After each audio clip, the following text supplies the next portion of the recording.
গোলার বাবা অফিস চলে যাচ্ছে, দেখুন ওকে ছাড়তে যায় ওকে, এই এত অবধি, বাইরে গেলেই তোকে বাইরে কুকুর কামড়াবে, এর জন্য ভয় যায় না। এবার জানলায় যাবে, জানলা দিয়ে এবার দেখবে বাবাকে, ওই যা এবার জানলা দিয়ে দেখবে, যতক্ষণ না বাইকের আওয়াজ হচ্ছে এরকম দাঁড়িয়েই থাকবে, বাবাকে দেখবে। দেখুন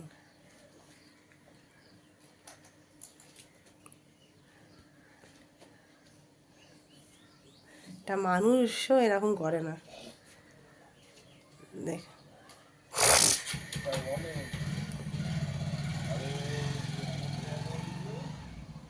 বাবা চলে গেল, বাবা অফিসে গেল, বাবা আসছে, টাটা করে দাও, বাবা অফিস চলে গেল।